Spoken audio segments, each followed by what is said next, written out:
Bem-vindos ao nosso programa São Paulo Não Pode Parar, o nosso encontro dos finalzinhos de tarde, começo de noite de domingo, onde sempre trazemos para você assuntos interessantes, onde debatemos e discutimos e trazemos conhecimento para todos nós. E sempre também, claro, regado com boa música e bandas que fazem a diferença no cenário musical do nosso estado e do nosso país. Se você ainda não é inscrito no nosso canal, se inscreva, isso é muito importante para nós. Ative o sininho para receber informações e também deixe seu like, para que outras pessoas também possam saber que você está curtindo e venham acompanhar também o nosso programa São Paulo Não Pode Parar. E hoje temos a honra de receber aqui nos nossos estúdios ele, que é professor doutor Anísio Costa Castelo Branco. Eu vou ler só um pedacinho do currículo dele, porque senão eu vou passar metade do programa aqui lendo, porque é muito extenso. Doutor Anísio Castelo Branco, mestre em Educação Matemática pela PUC de São Paulo, pós-graduado em Recuperação Judicial e Falência de Empresas, MBA de Administração Gerencial com ênfase em Finanças pela Universidade de São Francisco e graduação em Administração pela Faculdade de Ciências Administrativas Contábeis, especializado em Didática do Ensino Superior pelo SENAC, coordenador da Comissão de Recuperação Judicial, Extrajudicial e Judicial de Empresas. É isso aí, eu vou parar por aqui e o bate-papo nós vamos apresentando mais conhecimentos aqui do professor Anísio Castelo Branco. Anísio, doutor Anísio, que prazer em receber aqui, muito obrigado de ter aceito o nosso convite de pronto e trazer um pouquinho do seu conhecimento para esse pessoal que nos acompanha. João, prazer enorme estar aqui com você. Estamos aí, né? Faça as perguntas aí, a gente vai tentar ser o mais didático possível para explicar para as pessoas o que é essas questões que a gente trabalha. Eu espero ser uma pessoa que seja útil para o teu público. Maravilha, não, com certeza é. E agora vem um novo modelo aí, né? O doutor Dívida. Isso, é verdade. Que vai nos abrilhantar com conhecimentos aí de dívidas de pessoas físicas e jurídicas. É verdade, João. Lá pelo ano de 2002, 2005, eu participava de vários programas de televisão, casos da Rede Record, Rede TV, e a gente fazia esclarecimento da população sobre endividamento. Ensinava as pessoas a renegociar dívidas, tais. E aí, mas eu segui com a minha carreira acadêmica, fui indo para esse lado, mas agora o pessoal me procurou e quer que eu volte a fazer novamente esse trabalho, porque o Brasil está muito endividado. Toda hora você escuta uma notícia que nós temos aí 80 milhões de brasileiros endividados e não tem no Brasil, pelo menos que eu veja, assim, uma pessoa assim realmente focando nesse tema de ensinar as pessoas a sair do endividamento. Então, por isso nós estamos voltando agora com esse, digamos assim, que é um personagem chamado Doutor Dívida. Essa é a ideia, trazer uma coisa simpática para a população, fazer uma linguagem simples, descomplicada, uma coisa bem popular, que seja bem ao alcance da pessoa realmente mais humilde. Esse é o objetivo, atender as pessoas mais humildes. Ô Anísio, doutor Anísio, deixa eu te perguntar uma coisa. O nosso sistema financeiro é um sistema praticamente único no mundo, né? E isso acaba levando, direto ou indiretamente, não só as pessoas físicas, como as pessoas jurídicas também, ao endividamento descontrolado e que é difícil administrar depois. Você compartilha desse pensamento? O que você acha disso? Olha, eu diria que eu concordo em partes, porque é o seguinte, o nosso problema não é o sistema financeiro em si. O Brasil ele é signatário do sistema do Acordo da Basileia, então vários países seguem a mesma sistemática de como organização do sistema financeiro, mas o problema não está aí, João, está na educação. Porque se eu te falar uma coisa assim, o brasileiro, ele pode seguir a profissão que ele quiser, médico, advogado, psicólogo, não importa. Ele é obrigado a passar pelo ensino básico, ensino fundamental 1, 2 e ensino médio, até chegar numa graduação de curso superior se ele resolver seguir nessa carreira. Mas se ele passar até o ensino médio, ele é obrigado a estudar 11 anos de matemática. E nesses 11 anos, ele não é ensinado para ele como lidar com o dinheiro, como lidar com as finanças. Só que tem um problema, quando ele está lá com seus 18 anos de idade, ele já é uma pessoa que pode contratar empréstimo em banco. Ele já pode assinar contratos de endividamento. já pode ter um cartão de crédito em nome dele, ele mesmo pedindo, sem ser por dependência de alguém. E isso vai fazer o quê?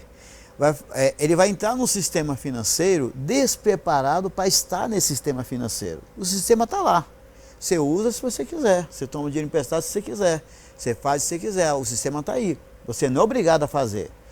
Com o banco, tem que entender assim, que ela é uma empresa que visa lucro, tem que pagar salário também, é uma empresa como outra qualquer. Então ele vai querer sempre vender o produto dele, que são os serviços financeiros. Você, como consumidor, tem que saber decidir se você quer ou não aquele serviço, de que maneira você quer utilizar aqueles serviços. E essa educação para que o cidadão possa utilizar esse serviço ainda é uma coisa embrionária no país. Hoje já se fala de educação financeira nas escolas, algumas prefeituras já adotam isso, mas ainda é coisa repetir aqui, né? Mas ainda é algo ainda pequeno, não é uma coisa bem organizada e programática, é uma política de governo realmente ensinar as pessoas a lidar com o dinheiro.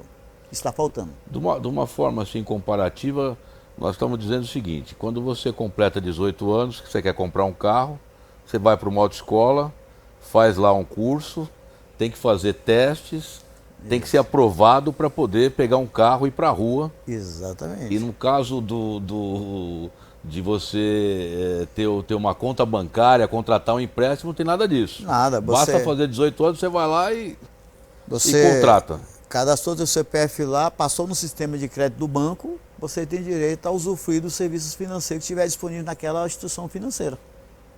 E aí, se você não souber lidar com aquilo, rapidamente você vai virar, pertencer aos bancos de inadimplentes.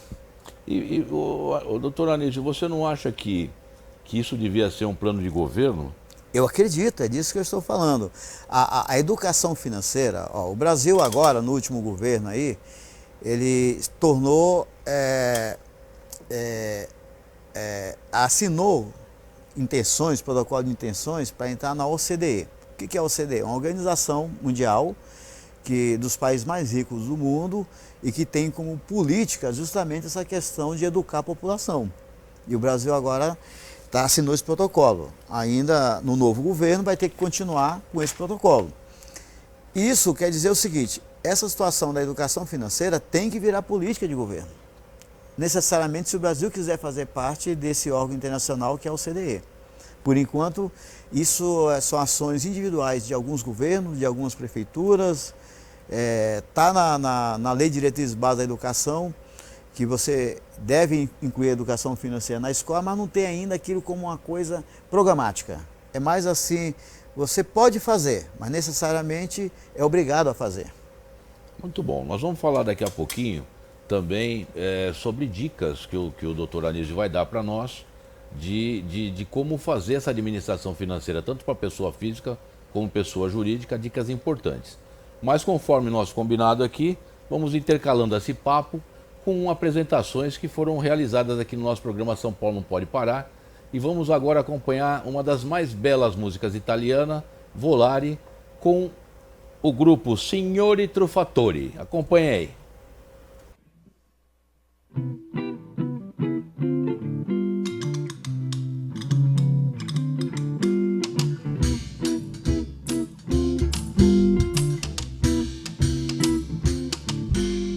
Penso che un sogno così non ritorni mai più. Mi dipingevo le mani e la faccia di blu. Poi d'improvviso venivo dal vento rapito e incominciavo a volare nel cielo infinito. Volare. Oh, cantare, oh, nel blu, dipinto di blu, felice di stare lassù, e volavo, volavo felice, più in alto del sole era ancora più su, mentre il mondo pian piano spariva lontano laggiù. Una musica dolce suonava soltanto per me.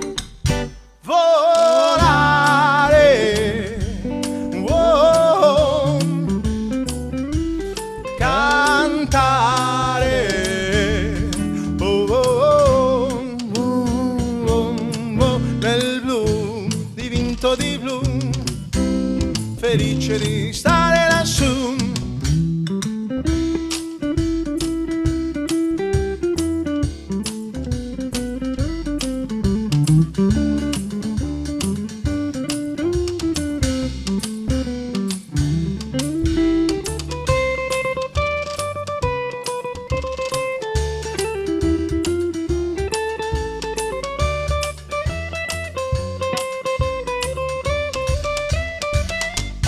Volare, oh,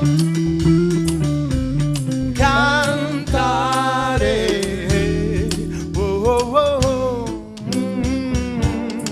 nel blu, dipinto di blu, felice di stare lassù.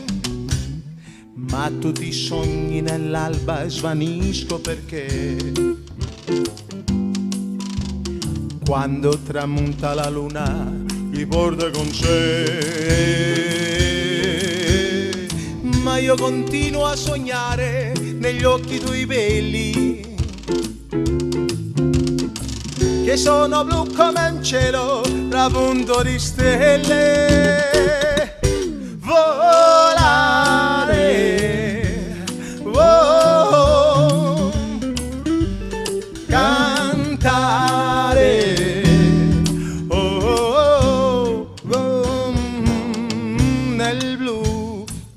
di blu, felice di stare lassù. E volavo, volavo felice più in alto del sole ed ancora più su, mentre il mondo pian piano scompare negli occhi tuoi blu. Una musica dolce suonava soltanto per me. Volare, oh, cantare, oh, oh, oh, oh, nel blu, dipinto di blu, felice di stare lassù. Ma nel blu degli occhi tuoi blu, felice di stare lassù, felice di stare lassù, felice di stare lassù, felice di stare lassù, felice di stare qua giù.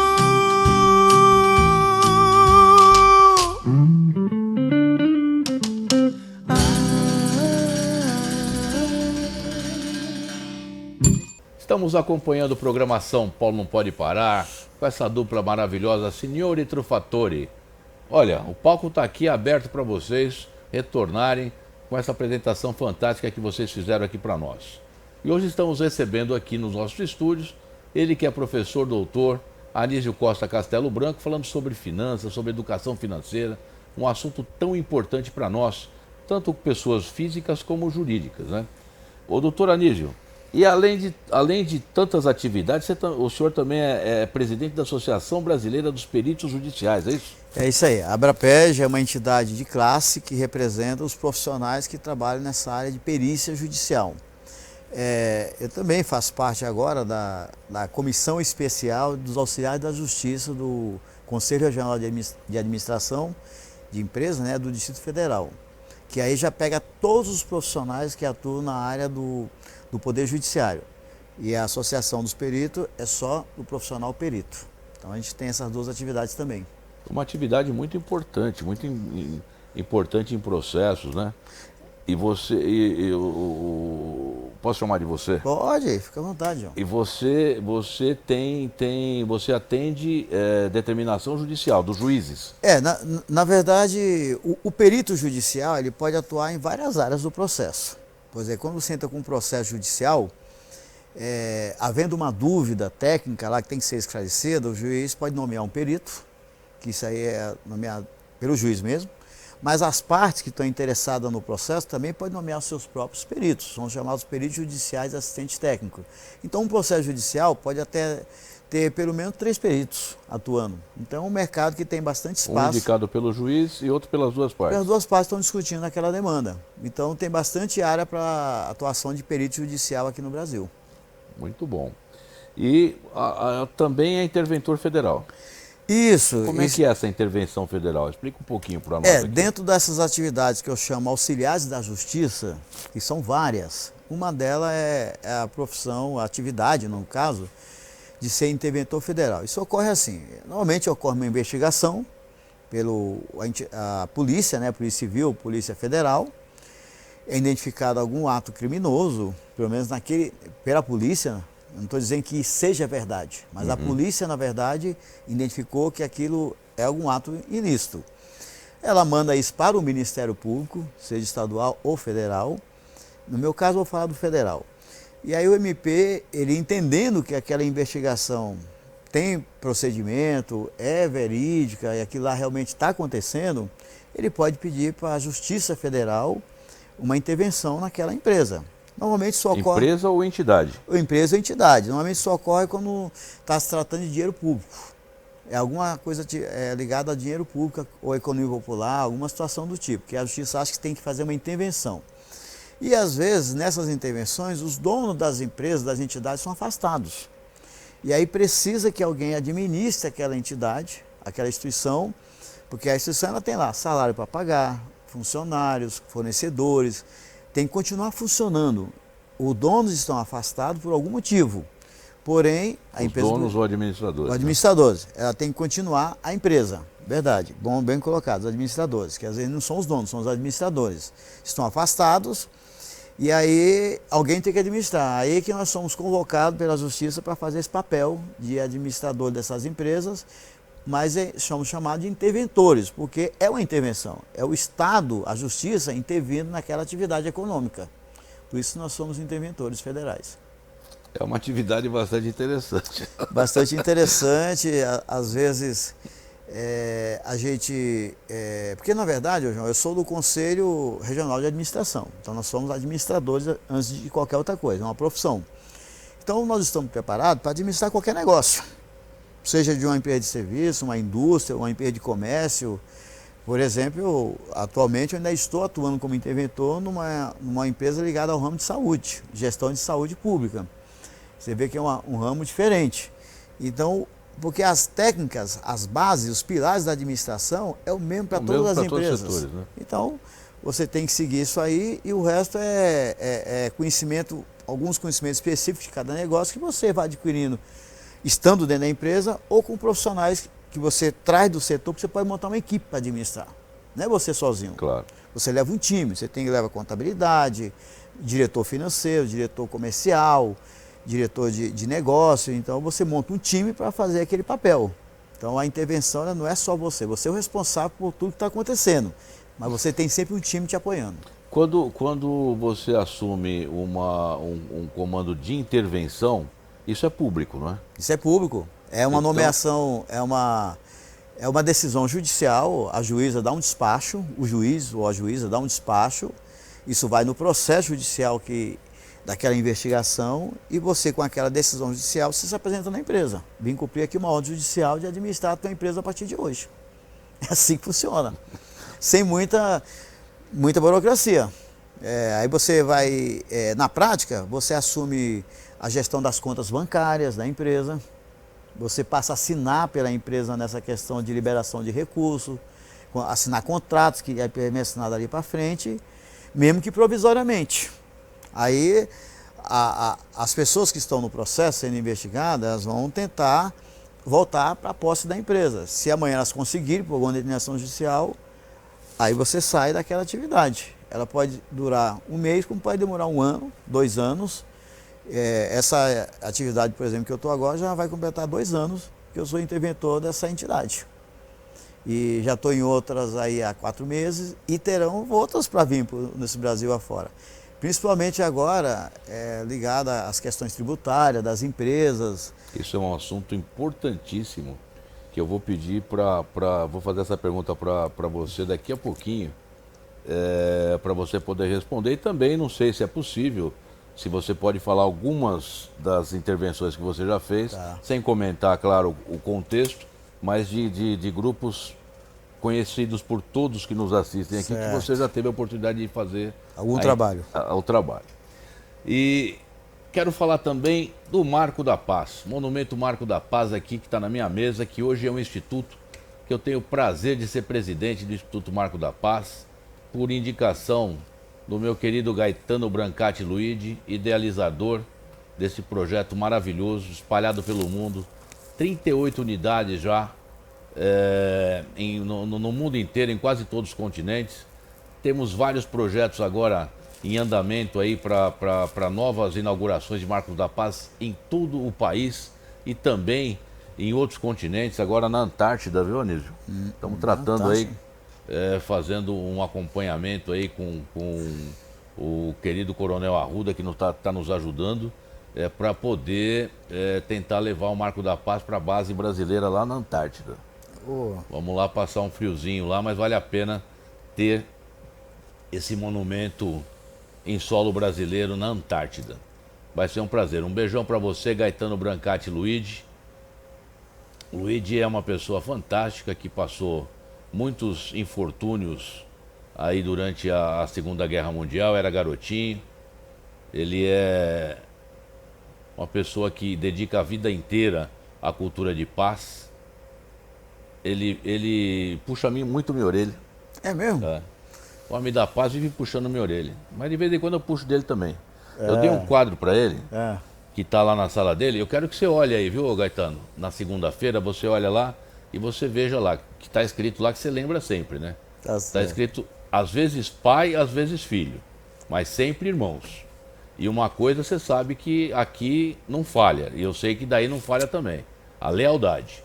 Que nós temos um com o outro. Isso é importante, então, lealdade. Lealdade é uma das coisas mais importantes no caráter do ser humano.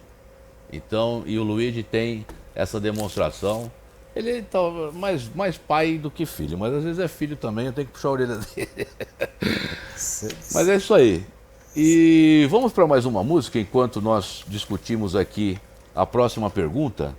O Neto Trindade e os Vagalumes, Metamorfose Ambulante.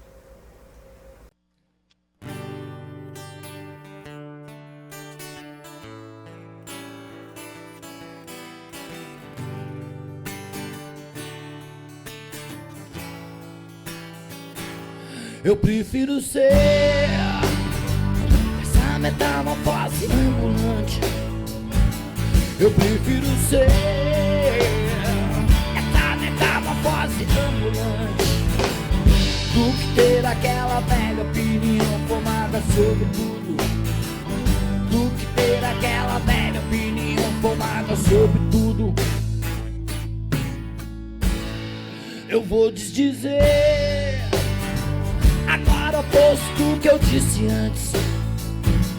Eu prefiro ser essa metamorfose ambulante do que ter aquela velha opinião formada sobre tudo.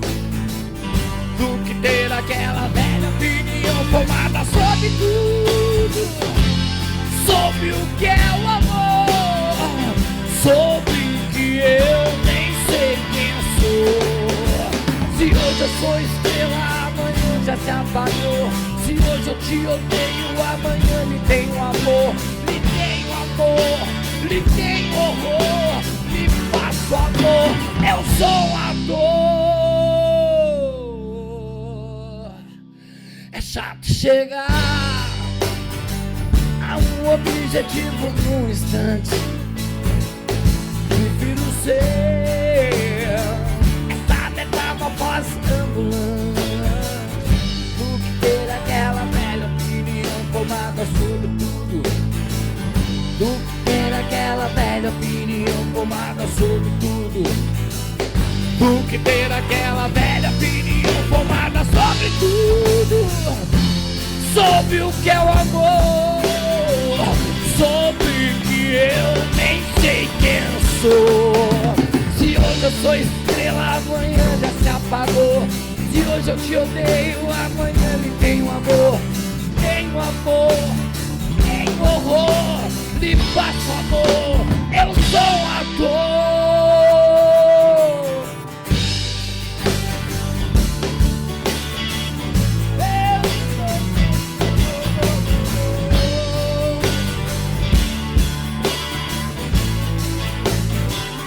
Tu que ter aquela velha opinião formada sobre tudo.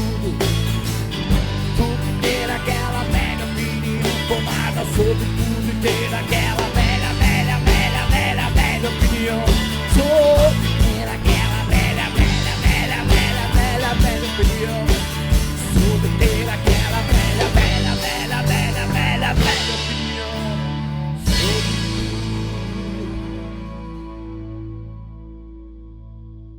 Neto Trindade com essa apresentação do Raul Seixas, Metamorfose Ambulante.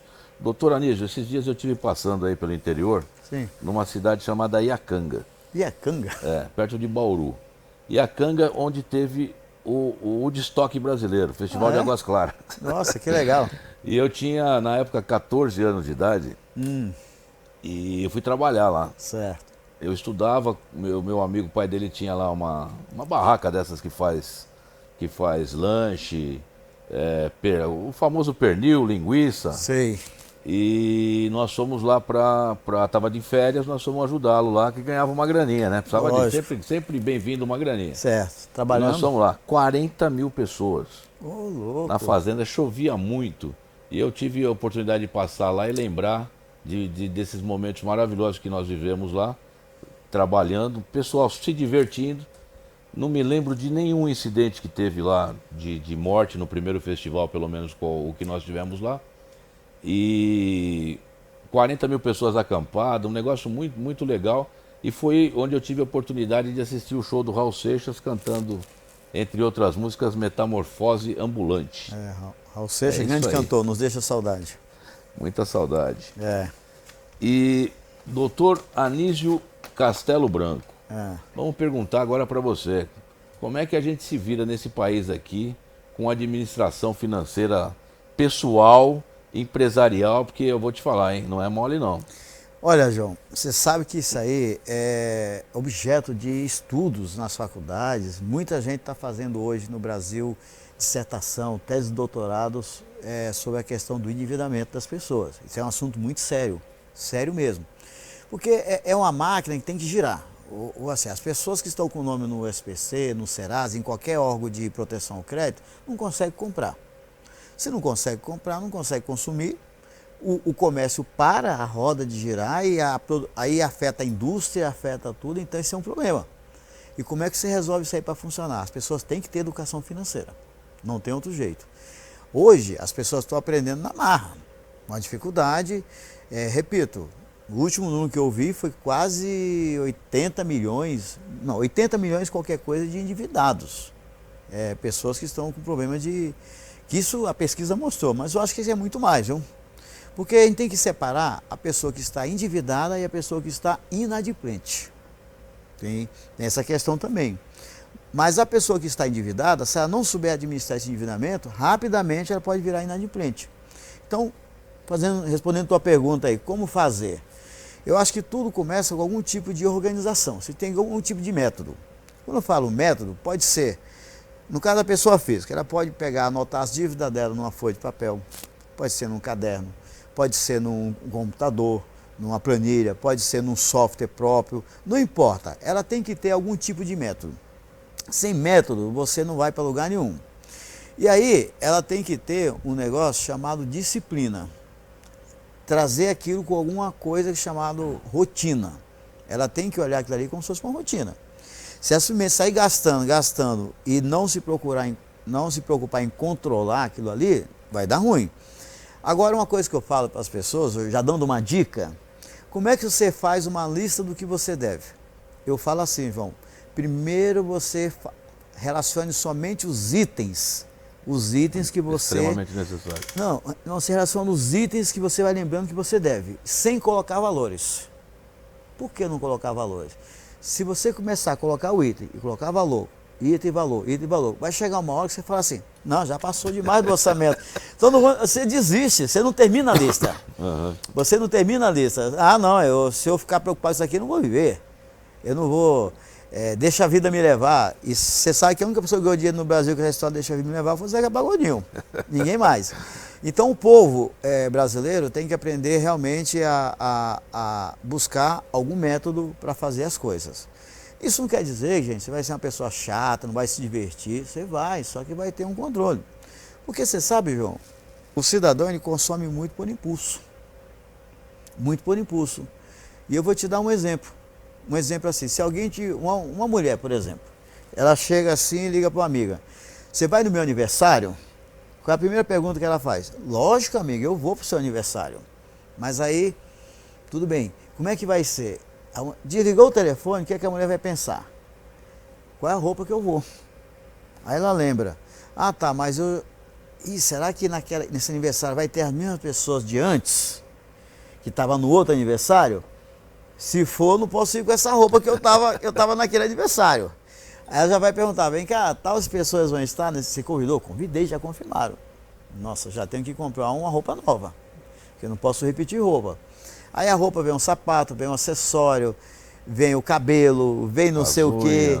Aí um simples aniversário, por exemplo, se for, eu já fiz esse cálculo algumas vezes, dependendo da pessoa, pode variar aí de R$500 a R$2.000, dependendo da pessoa, da roupa que ela vai vestir, da composição que ela vai colocar.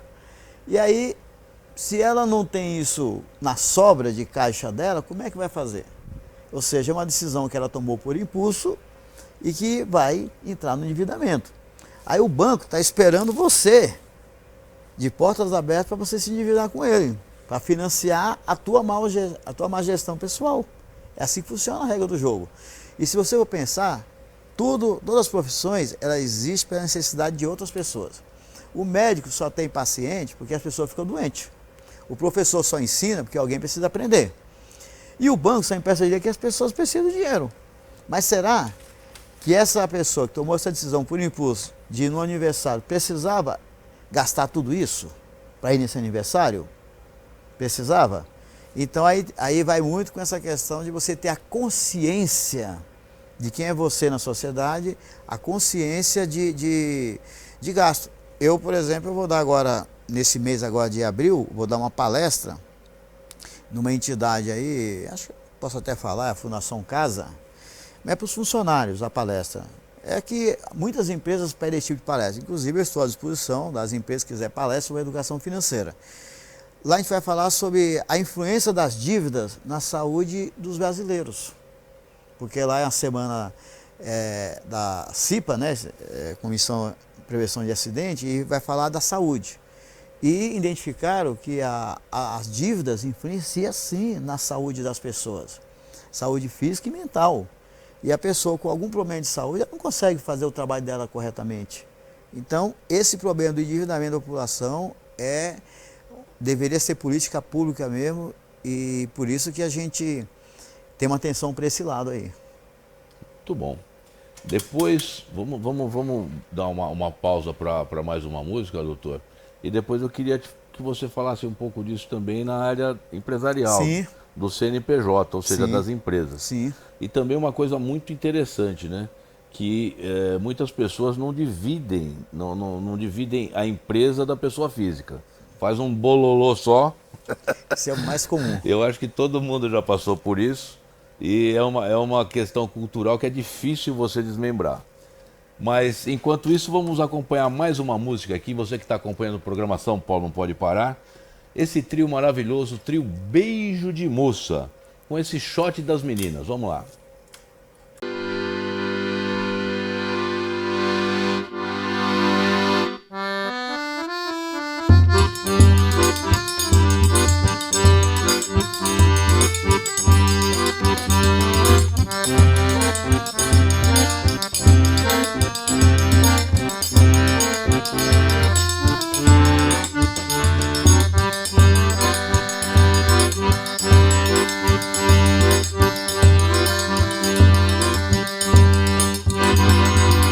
Vou contar pra vocês como se dança o baião. Quem quiser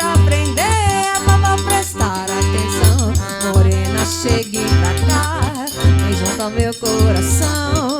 Agora é só me seguir que eu vou cantar. Baiano, baiano, baiano, baiano, baiano. Eu vou cantar pra vocês como se dança o baião. E quem quiser aprender, por favor prestar atenção. Morena, chegue pra cá, junto ao meu coração. Agora é só me seguir que eu vou cantar. Baiano, baiano, baiano, baiano, baiano. Eu já cantei, balancei, chamego, samba e xerém, mas o baiano tem o quê que as outras danças não tem. E quem quiser aprender, é só prestar atenção que eu vou dançar cantando. Baiano, baiano, baiano, baiano, baiano.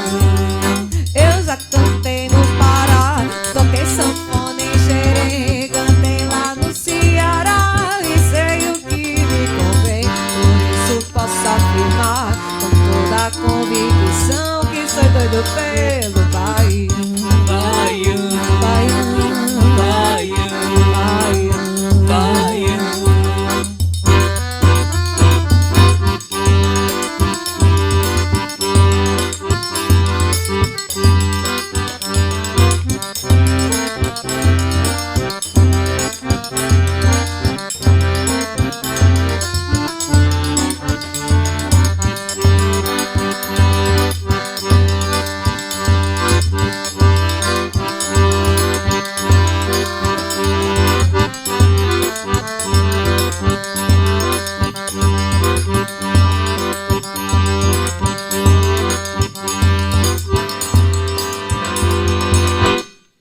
São Paulo não pode parar com esse trio Beijo de Moça. Um beijo para vocês, um beijo para as moças e aqui nosso palco está aberto para a hora que vocês puderem estar retornando também, nos presenteando com apresentações fantásticas como vocês fazem. E vamos continuar nosso bate-papo aqui com o professor Anísio Castelo Branco. Está falando hoje sobre finanças, sobre auditorias, consultorias e tantas informações importantíssimas para nós.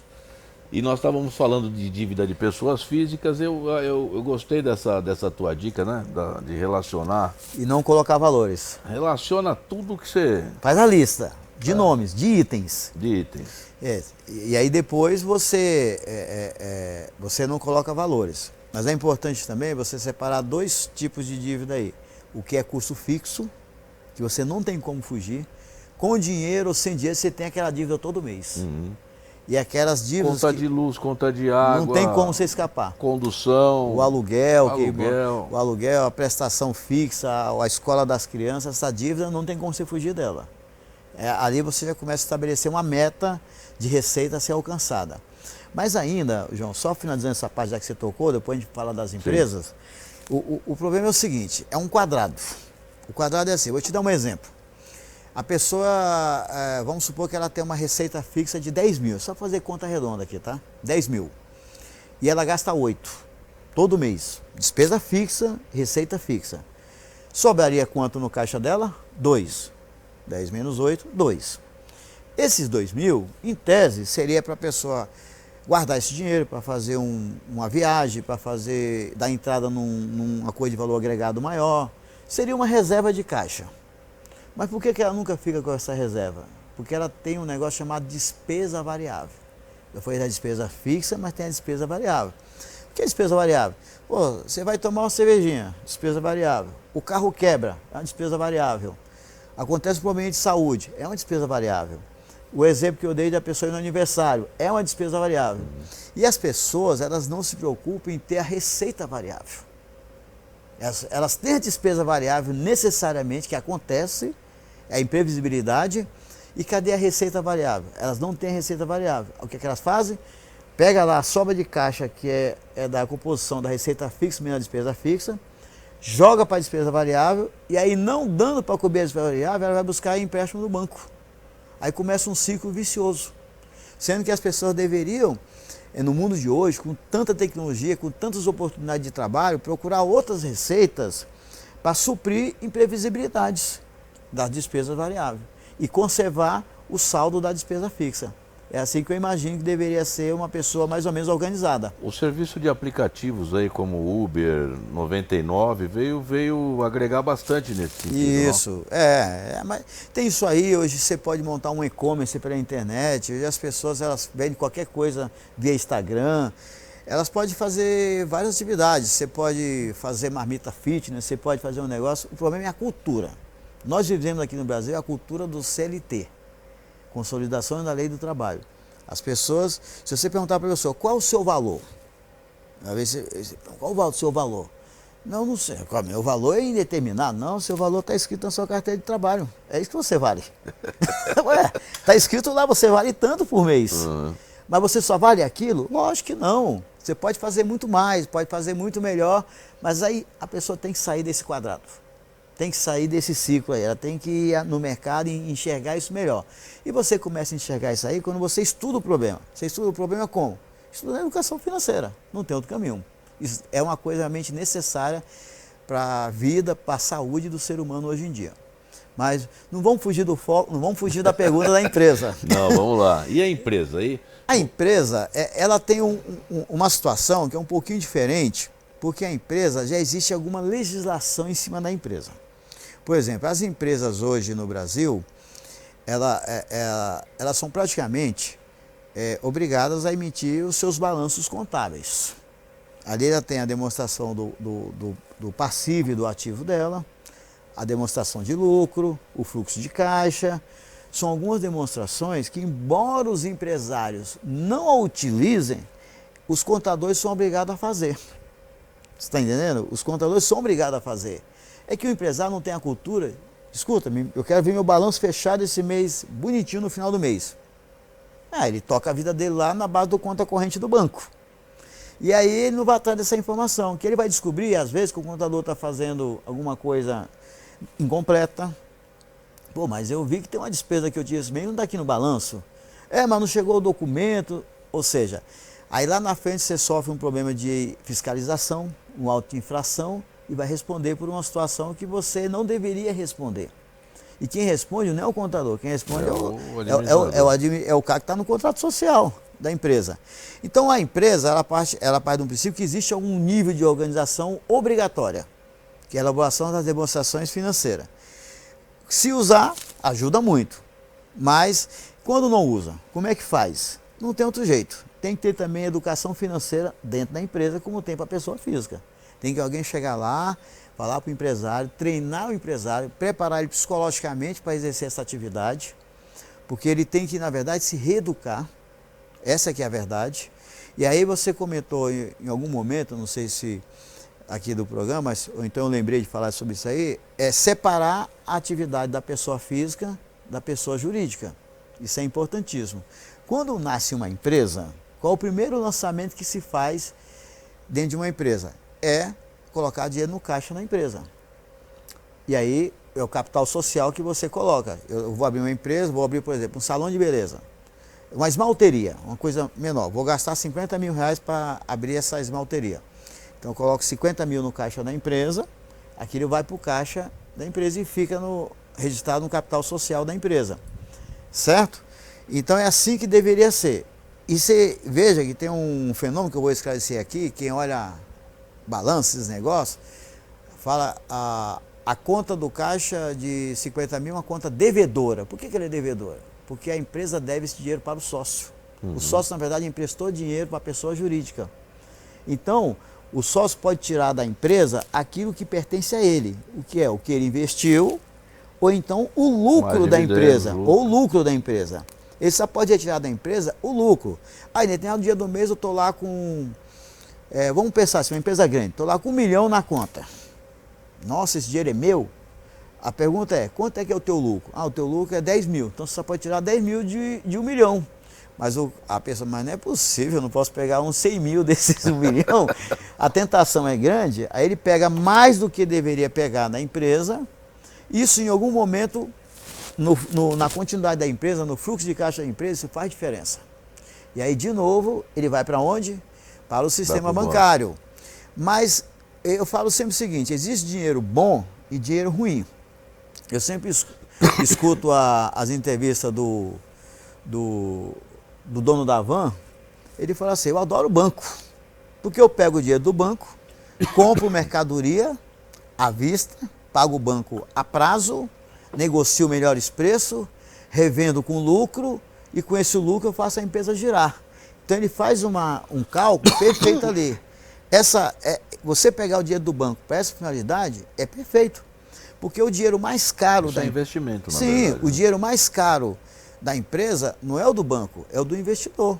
Porque ninguém investe dinheiro na empresa para ganhar 2% de juros, 3%, 1%. Você quer ganhar 20%, 30%, 50%, é investidor. Já o banco, ele te empresta o dinheiro com o valor definido ali, você tem que pagar do jeito que você prometeu pagar para o banco. Se você souber aplicar aquilo direito dentro da empresa, aquilo pode ser bom. Agora, o problema que eu vejo é que por essa desorganização patrimonial, ou seja, confunde-se a pessoa física com a pessoa jurídica, tira-se mais da empresa do que poderia se tirar, aí você termina indo ao banco para pagar dívida, para pagar despesa, não para investir. Aí começa o problema. Você só resolve isso aí, você para tudo, vamos sentar aqui, vamos revisar toda essa questão financeira e vamos fazer o que nós chamamos de educação financeira empresarial. Educação financeira empresarial. Isso os empresários têm aceitado com essa palavra educação financeira empresarial tem sido bom. Porque você educa as pessoas, o comportamento. Porque a educação financeira, João, ela é um complexo, é um conjunto de coisas. É você cuidar do comportamento das pessoas, é você cuidar da parte técnica, do planejamento mesmo e do controle. Então, são coisas diferentes, controle, planejamento e você mudar o comportamento. O mais difícil é mudar o comportamento, o vício, né? A pessoa tem o hábito de fazer uma coisa, você tirar aquele vício é complicado. É natural, né? É. Hoje a gente percebe muito nas empresas familiares, principalmente, que quando ela chega num nível, é mais fácil você tirar todo mundo e botar uma administração profissional do que mudar culturalmente eu costumo dizer que a maioria das empresas, se eu for pensar a verdade, é a nação familiar. Então eu falo que a empresa familiar tem 3 fases, 3 níveis. Primeiro nível, tem que sobreviver ao próprio fundador. Ao próprio fundador. É a primeira grande luta dela. Ele tem que sobreviver ele mesmo. É ele, a mulher dele, o núcleo principal ali da família, que realmente começa a empresa. Aí vem a segunda geração, dos filhos, os herdeiros e tal. Aí se o pessoal não tiver também na mesma organização do fundador, vai dar ruim.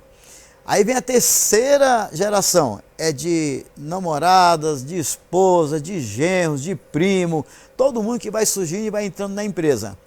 Aí chega uma hora que se a empresa não criar um sistema de compliance, de controle profissional, com regras definidas, que só você não pode fazer isso, está impedido de fazer aquilo, a empresa não sobrevive à administração familiar. Mas eu te repito, ter administração familiar não é o problema, porque a maioria das empresas são de administração familiar. No início, depois elas se profissionalizam, aí vira conselho de administração, todas essas questões, e a coisa vai para frente. Ela segue por vida própria. Muito bom. Estamos recebendo aqui o professor Anísio Costa Castelo Branco e vamos dar um tempinho para mais uma música, doutor? Opa! E continuar esse bate-papo gostoso aqui. Gostamos de música. Trazendo para nós aqui conhecimentos, esclarecimentos sobre grandes dúvidas para nós. E agora vamos ouvir o André Youssef, que é um dos tecladistas mais competentes do nosso país.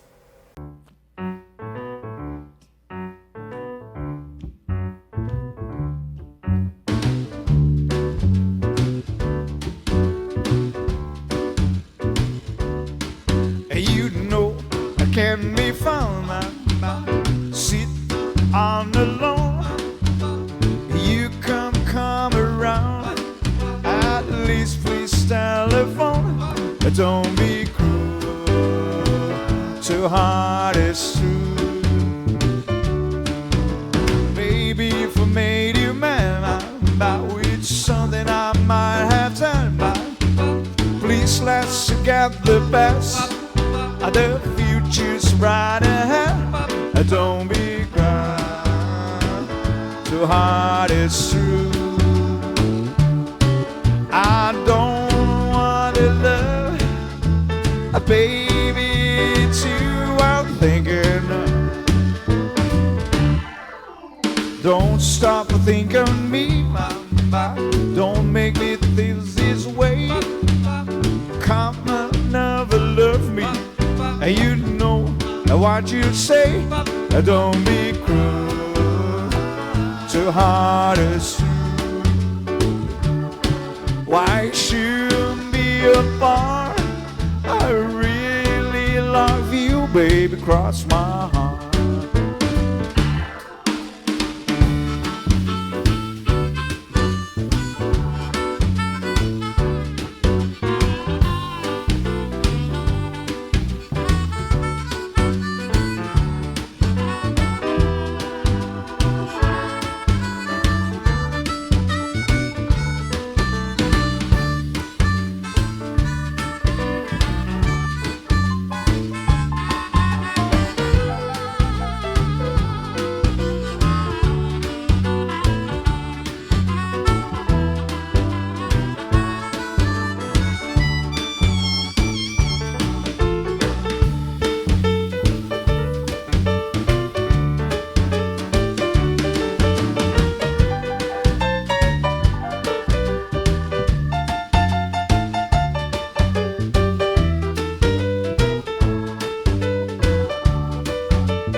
Walk to the bridge, I say I do, and you know you have me, and I know I have you.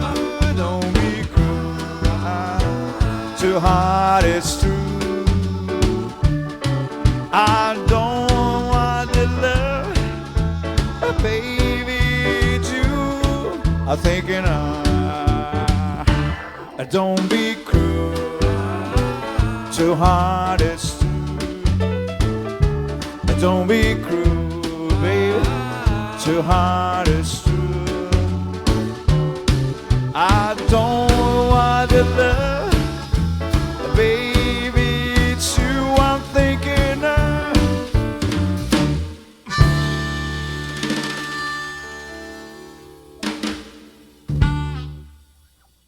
São Paulo não pode parar, o nosso encontro dos finalzinhos de tarde, começo de noite de domingo, sempre trazendo temas interessantes para debatermos juntos aqui, pessoal. E agora, com essa apresentação do André Youssef. André, saudade de você, meu amigo. Tá aqui, esse palco é seu. Estamos te esperando, tá bom? Dá um alô aí, vamos, assim que você puder, vamos estar novamente aqui no São Paulo não pode parar. O doutor Anísio Castelo Branco, agora conta para nós um pouquinho dessas intervenções aí, dentro do que você pode dizer. As intervenções, quando acontecem, são públicas. Certo. Então, a grande intervenção que eu tive conhecimento mais recente sua, de uma empresa que todo mundo conhece, é Itapemirim. Tá. Você foi interventor da Itapemirim e outras. Não, eu vou explicar aí. Aí entra naquelas atividades auxiliares da justiça. É bom que eu explico melhor isso aí. Aliás, é algo que muita gente está me procurando para entender o que ela pode fazer como auxiliar da justiça. Como é que ele se torna um auxiliar da justiça? Porque qualquer pessoa pode.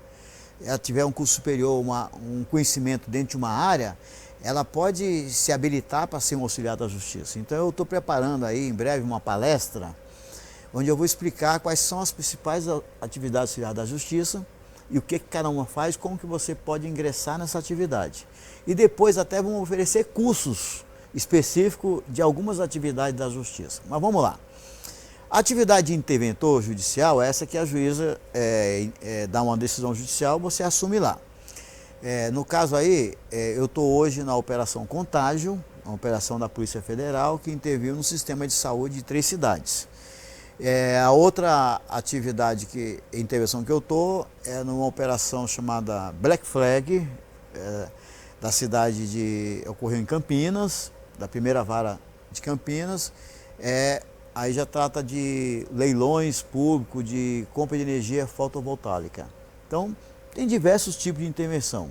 Tem colega meu que estão em intervenção em empresas, porque táxi aéreo, a empresa estava transportando entorpecente. Aí prendeu o dono da empresa, a empresa ficou sem dono. E como é que toca a empresa? Aí tem intervenção. Sim, e aí vai acontecendo várias por aí no Brasil afora. Existe aí um alerta que eu deixo aos empresários, ó, o que eu vou falar aqui é uma informação privilegiada. Os empresários cuidem bem da sua saúde tributária. Preste atenção às questões tributárias, porque haverá intervenções no Brasil pelas questões tributárias, que até então existe só cobrança, execução, mas em algum momento o governo vai se preparar e vai fazer intervenções em empresa por questões tributárias. Então eu peço que o empresário preste bem atenção às questões tributárias. Isso você vê risco já de acontecer esse ano ainda? Eu vejo risco de acontecer esse ano. É aquele negócio. Eu dou uma palestra que chama-se Perícia Investigativa Defensiva. O que é isso aí? É você, na verdade, defender o empresário de uma forma que ele consiga provar sua inocência. Porque quando ele é acusado de alguma coisa, o Ministério Público vem para cima, vem com tudo. Se você não souber se defender, você paga até pelo que fez, pelo que você não fez. No caso aí específico, você está de uma empresa aí que eu atuei, na verdade, estou atuando, na verdade, como perito dele, perito investigador dessa empresa, que é uma outra atividade de auxiliar da justiça, ser perito investigador na empresa. A empresa é o Grupo Itapemirim. Ele foi acusado de uma série de situações e ele entende, eu não fiz nada disso que estão me acusando. Aí eu fui contratado por Grupo Itapemirim, pelo dono da empresa, para provar a inocência dele. Mas o advogado não já faz isso? O advogado faz, mas o advogado não produz prova material. O perito produz prova material. E aí tem um negócio interessante, é uma frase que eu sempre falo nas minhas palestras. A falta de prova é uma prova. Porque às vezes o MP, ele pode ir lá dizer, você fez isso, mas ele provou que você fez? Não. Então a ausência daquela prova material pode ser uma prova a seu favor. Entendeu? É assim que funciona. Então faz parte do jogo de acusação-defesa, você acusar, e às vezes você consegue sustentar a tua acusação, às vezes não. Então a perícia, você ser um perito investigador é uma atividade auxiliar da justiça que a gente também pretende dar até esse curso de perito investigador, para quem quiser se tornar um perito investigador. E aí você vai aprender o que são crimes de lavagem de dinheiro, o que é uma organização criminosa, o que é realmente um crime de sonegação fiscal, a gente trabalha com basicamente tudo aquilo que dá a cadeia. Essa que é a verdade. Então o empresário que quiser se orientar dessas questões, nós estamos aí aptos a orientá-los no sentido assim, o que você está fazendo que pode amanhã te causar um processo criminal. Aí o processo criminal, crime é crime. Vai ter uma punição lá no final, que pode ser multa ou pode ser até mesmo prisão. Então o empresário tem que entender isso aí, que ele corre risco de fazer algumas situações para ele se defender. E o caso específico é o caso do Grupo Itapemirim. O cidadão foi acusado de fazer vários atos que ele não fez. Vou te dar um exemplo básico. O Ministério Público disse que ele levou 6 bilhões para fora do país. Como que ele levou 6 bilhões sem passar pelo sistema financeiro? De navio, de avião, modelo Pablo Escobar de antigamente? Não existe isso não é possível mais hoje. E nós fomos investigar no sistema financeiro, descobrimos que a única operação que ele mandou para fora do Brasil foi uma compra de passagem aérea para Dubai de R$ 4.650, que ele gastou na época. Colocaram um zerinho a mais ali. Aí o que acontece? Mas qual foi a confusão que deu? O que é que o MP entendeu? Como ele abriu uma empresa no exterior, e o capital integralizado foi de 6 bi, o Ministério Público entendeu que ele pegou dinheiro daqui das empresas do Brasil e colocou lá fora. Só que aí a gente vai explicar, descobrimos o quê? Que não, ele pegou, foi papéis, títulos do governo aqui do Rio de Janeiro e que estavam negociados na Bolsa de Londres e integralizou esse capital nas empresas, desses títulos.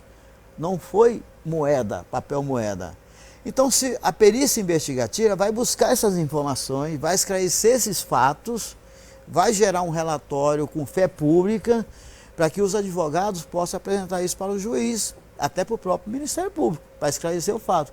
Porque se a pessoa não conseguir provar, ela vai ter que pagar por isso aí. Essa é a situação. Então, fica aqui o alerta ao empresário. Eu acho até, às vezes, fazer uma perícia investigativa defensiva preventiva é interessante. Ela investigar se tem alguma coisa errada na empresa dela, que amanhã pode virar crime de alguma dessas coisas que eu falei aqui, lavar dinheiro, formação de quadrilha. Quase uma auditoria, uma consultoria pré. Então, aí é que está. Esse é um problema que as empresas sempre incorrem. Elas contratam muitas auditorias. Eu vou pedir para você, doutor, para a gente deixar esse tema muito importante, muito interessante. Tem muitos empresários que nos acompanham aqui. Ótimo. Então, esse tema é um tema muito interessante, eu quero retomar com você já já. E gostaria de dar uma pausa para a gente poder falar desse grupo que é também vice-presidente da Associação Comercial de São Paulo, que é o meu querido amigo Valdir Ventura, do Grupo São Cristóvão Saúde. Vamos ver essa apresentação do São Cristóvão. Nós somos movidos pela vida, e a cada passo que damos é para que você vá mais longe. No nascimento, no crescimento da infância, no desenvolvimento da juventude, no amadurecer da fase adulta, na sabedoria da melhor idade, estamos ao seu lado, sempre cuidando de você. Nossa essência é cuidar para que você possa trilhar os melhores momentos da vida, construir e compartilhar histórias, vencer os obstáculos, crescer, evoluir e ser a sua melhor versão. Esse é o nosso movimento. Todos os dias aprimoramos nossos serviços, nosso atendimento e o nosso amor pelo que fazemos para atender, cuidar e movimentar a vida com leveza, saúde e conforto. Estudamos, trabalhamos e planejamos muito para oferecer sempre o plano ideal para cada fase da sua vida. Investimos em tecnologias de última geração, em estruturas completas, em parcerias que melhoram o futuro e, principalmente, em pessoas para oferecer um atendimento humanizado, de coração e com total profissionalismo. Da infância à terceira idade, colocamos milhares de vidas em movimento. Vidas que nos ajudam a construir os nossos 111 anos de história. Grupo São Cristóvão Saúde, cuidando para que a sua vida sempre esteja em movimento. Grupo São Cristóvão Saúde, sua vida em movimento. Um grande abraço a todos dessa família São Cristóvão Saúde. Estão aqui os contatos para você vir fazer parte também da família São Cristóvão. Um abraço, Valdir. E eu gostaria de ouvir agora, vamos ouvir todos juntos aqui, Stand By Me, com a nossa querida Paola Strings.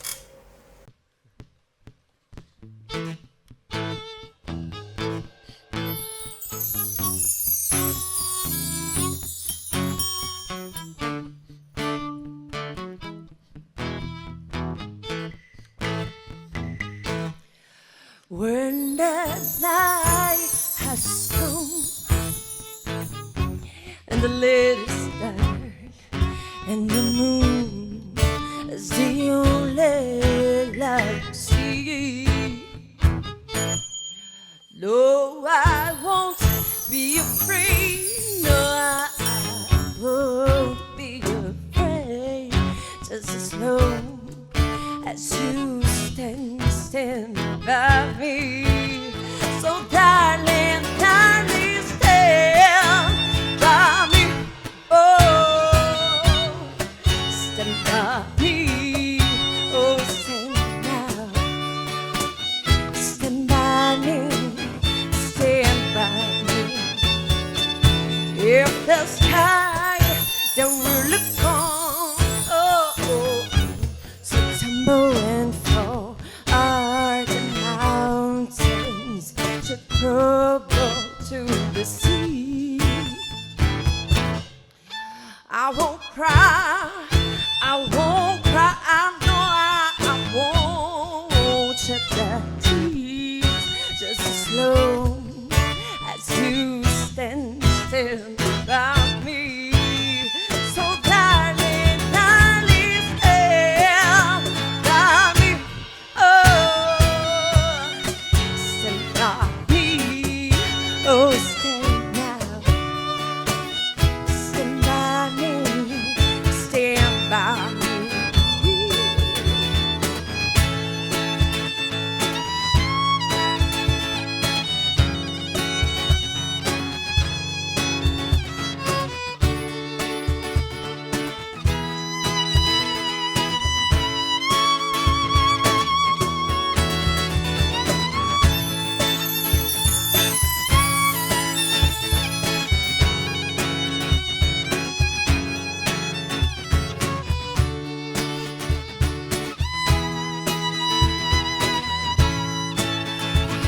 Whenever wanna trouble to stay by me.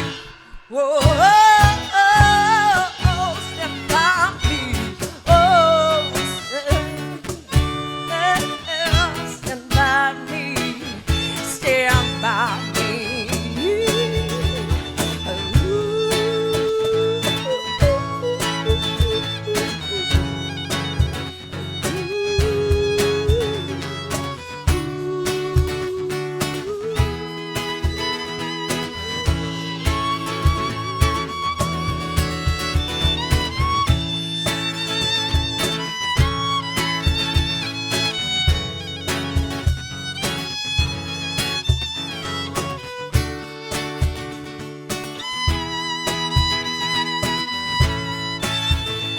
So darling, darling, stand by me. Whoa, stand by me. Oh, stand now. Stand by me. Stand by me. Whenever wanna trouble to stay by me. Whoa, stand by me. Oh, stand by me, stand by me.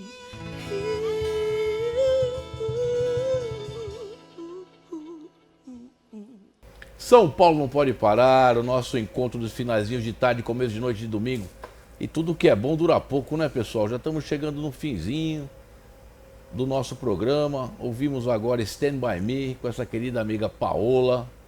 Também está aqui o palco. Espero que você esteja muito em breve conosco aqui, de volta às atividades. Tenho certeza que logo, logo você vai estar com a gente aqui, viu?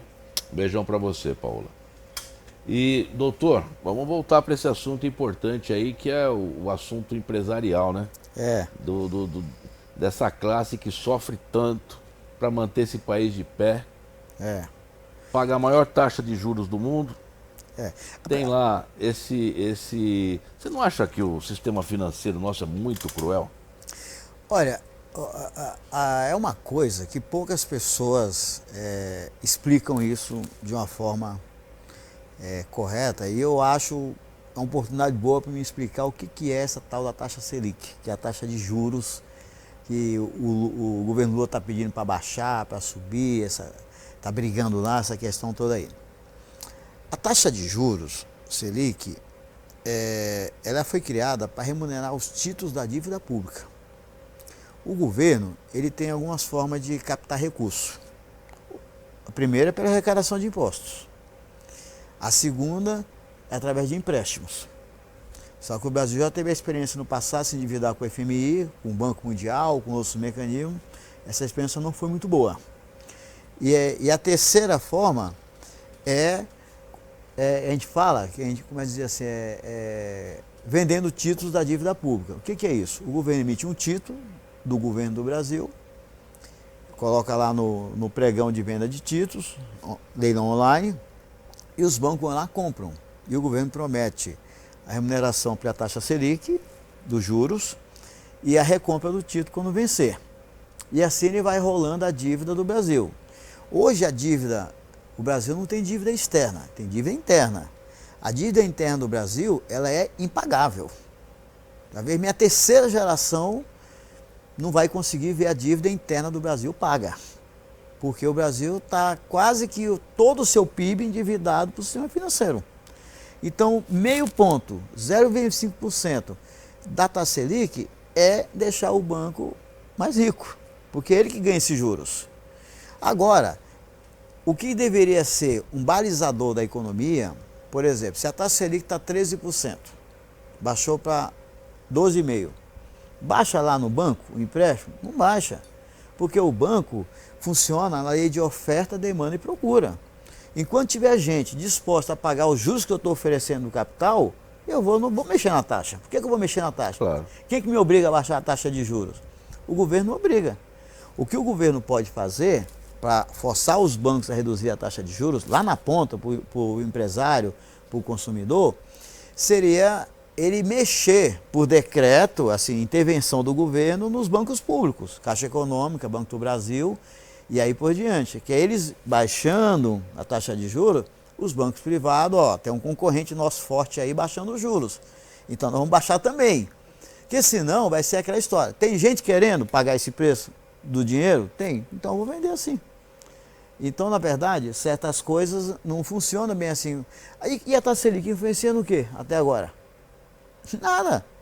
Na verdade, ela é um balizador da economia, que está ali realmente, pode influenciar a visão das pessoas com relação à atividade econômica, mas na prática é oferta, demanda e procura pelo dinheiro. Entendeu? Eu sou da opinião, eu tenho uma tese minha, que eu falo que é uma tese minha particular, maluca minha aqui, que é o seguinte, que os bancos privados deveriam ser proibidos de emprestar dinheiro para a pessoa física. Mas como assim?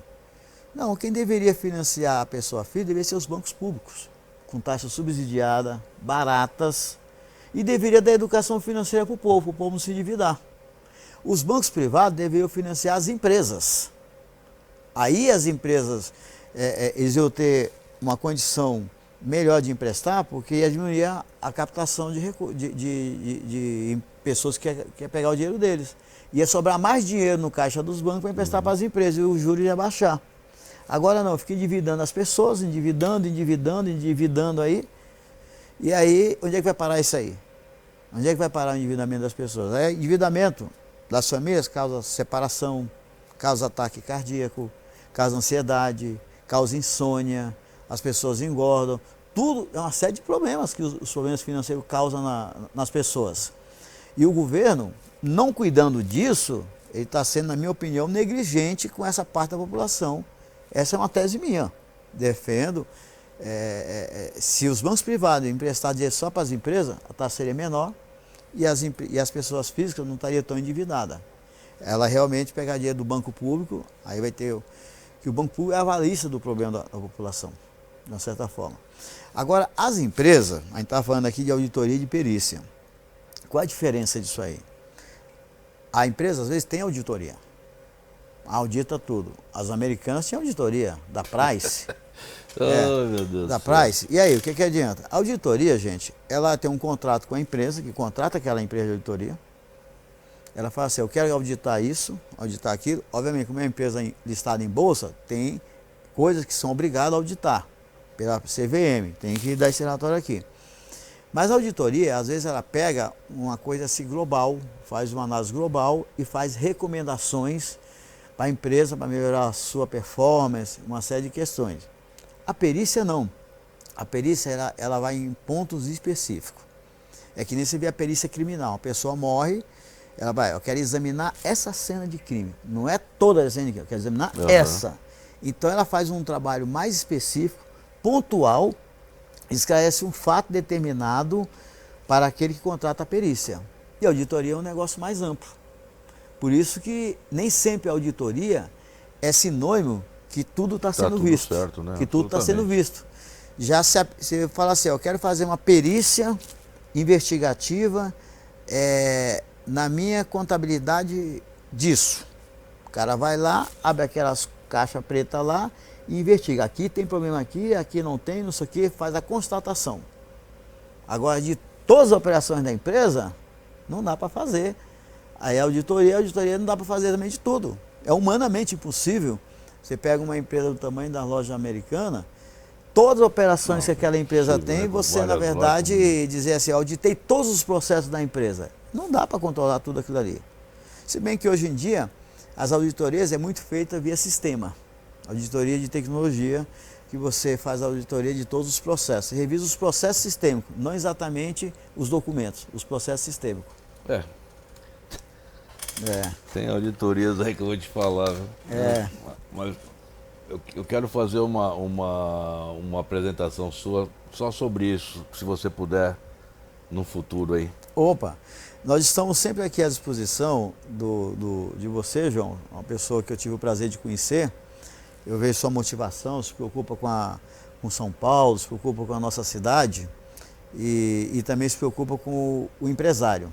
Então, o que nós podemos fazer em algum momento, se ele nos convocar, a gente, estando disponível, a gente faz uma apresentação, uma coisa mais elaborada, com um tema específico. Inclusive, aqui no nosso rodapé estão os seus contatos aqui, que eu pedi para colocar. Ah, você colocou e aí? eu já não estou liberando o senhor ainda não, hein? Ah, não? Pensei que eu já ia embora. Calma aí, calma. Calma aí que nós vamos agora para conhecer um pouquinho desse grupo maravilhoso, esse grupo da Óticas Voluntários. Veja aí esse vídeo.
São Paulo não pode parar e estamos chegando já no finzinho do nosso programa. Um abraço, Davi Fernandes, da Ótica Voluntários. Davi, eu quero você aqui do meu lado aqui. Vamos trazer Vamos convidar o professor Castelo Branco para a gente falar um pouco sobre auditoria, tá bom?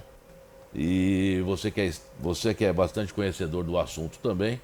E quero te apresentar também o doutor Anísio, que você certamente vai ampliar os nossos conhecimentos também. Doutor, só te agradecer por esse presentão aqui. Uma pena que nosso programa não pode ser mais estendido, mas espero muito ter você aqui sempre conosco, trazendo os esclarecimentos. Eu tenho certeza que vão surgir muitas perguntas aqui, muitos comentários que vão trazer necessidade de nova apresentação sua aqui. Posso contar contigo? Pode. João, o assunto do endividamento, esse número que eu te falei de 80 milhões, isso aí é eterno. Já é coisa de 20 anos atrás, sempre foi isso. Ou seja, isso não vai mudar enquanto não mudar a cultura. Enquanto não mudar a cultura, as pessoas vão estar endividadas, as empresas vão ter problema, existem crises econômicas, setores são mais afetados, outros não, protecionismo, uma série de coisas. Então sempre terá assunto bom para a gente discutir, para a gente poder orientar. Então eu estou sempre à disposição. Te agradeço bastante. E nas entidades que eu participo, vou brigar muito, vou lutar muito para que a gente levante bandeiras como essa, da gente poder trazer talvez para a grade curricular a educação financeira. Uma coisa muito importante para o Brasil de amanhã.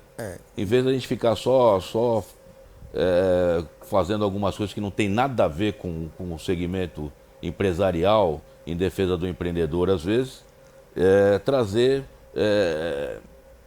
vir fazer parte de movimentos e de bandeiras que realmente possam ajudar termos um Brasil melhor aí para frente. Você sabe que a gente vai tocando nossa vida, né? Vai estudando, vida acadêmica e tal. Eu tenho essa atividade hoje de auxiliar da justiça, trabalho com intervenções, perícia e tudo mais, que eu tenho a minha empresa, né? Mas eu criei agora um instituto, chamado Instituto IMF. IMF está aqui, ó, os dados do IMF para Instituto você conhecer. IMF.org.br, que é Instituto Matemática Financeira. É uma entidade que nós transformamos ela no MOCIP, porque nós queremos prestar esse tipo de atividade de educação financeira para as empresas, trabalhar até com agentes públicos.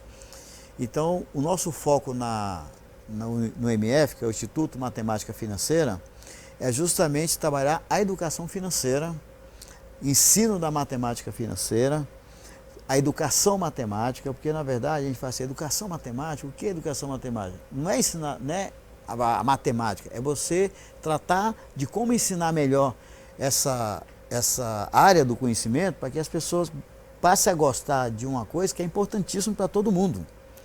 Você não consegue viver num país capitalista sem entender de dinheiro, de finanças. Não dá. Nós não estamos num país socialista nem comunista. Nós estamos num país capitalista. Ou seja, saber lidar com o dinheiro é uma necessidade de sobrevivência do ser humano. Então, se alguém quiser depois nos procurar, o Instituto IMF. Então aqui os contatos do IMF. IMF.org.br é uma entidade que nós montamos justamente para trabalhar com educação financeira. Eu quero estreitar os laços com você também, professor, para que a gente possa fazer um trabalho conjunto, talvez com os institutos Marco da Paz. Ótimo. E em conjunto, para que a gente possa oferecer para as crianças também, menos favorecidas aí das comunidades, essa educação financeira. E só para deixar claro, nosso instituto ele nasce para ter uma longevidade, para ter uma continuidade, tanto é que eu sou o presidente do instituto. Eu não ponho terceiros como presidente das minhas entidades, eu mesmo sou presidente de todas as minhas empresas e eu respondo por aquilo e tem que ter a minha maneira de fazer as coisas. E a gente, repito, se alguma empresa quiser trabalhar com a questão da educação financeira, eu vou falar o seguinte, a educação financeira faz com que a produtividade da empresa aumente. Né? Essa que é a verdade. O cidadão sabendo como lidar com as dívidas dele, com os problemas financeiros dele, ele vai trabalhar menos preocupado e vai produzir mais. Essa que é a verdade. Agradeço mais uma vez. Obrigado, professor Anísio. E os contatos estão aqui. Se você tiver alguma pergunta, alguma sugestão, mande para a gente através dos contatos também do São Paulo Não Pode Parar, que nós vamos encaminhar para o professor Anísio e oportunamente vamos tê-lo aqui novamente também trazendo mais informações e debatendo mais sobre esses temas tão importantes para todos nós. E vamos para mais uma música?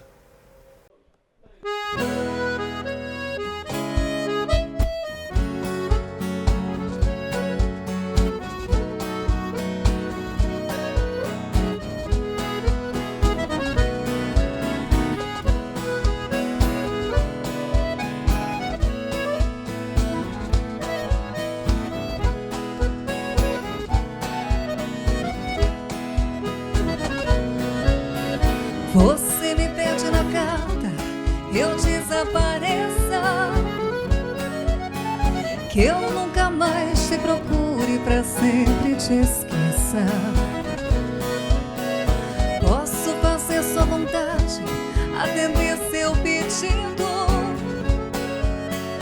mas esquecer é bobagem, é tempo perdido.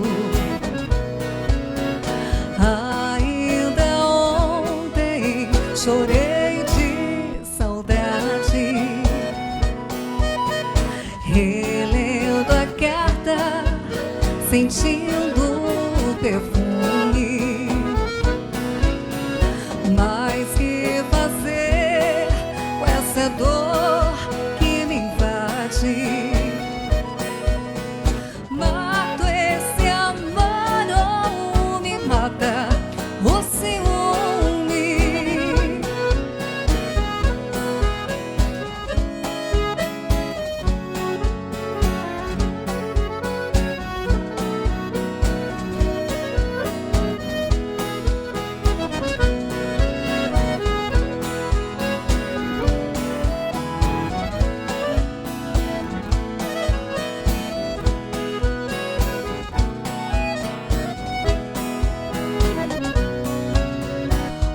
dia inteiro te odeio, te busco e te caço.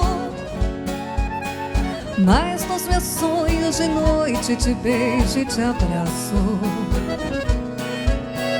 Porque os sonhos são meus, ninguém rouba e nem tira. Melhor sonhar na verdade que amar na mentira. Ainda ontem chorei de saudade, relendo a carta, sentindo o perfume. Mas que fazer com essa dor que me invade? Mato esse amor ou me mata o ciúme.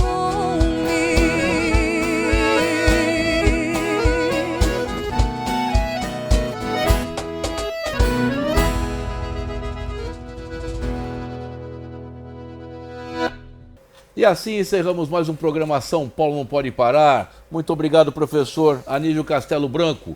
Muito obrigado a você que esteve conosco. Um beijão para você, uma semana abençoada na sua vida, que eu tenho certeza que vai ser a melhor de todas. E até domingo que vem, pessoal. Obrigado, valeu!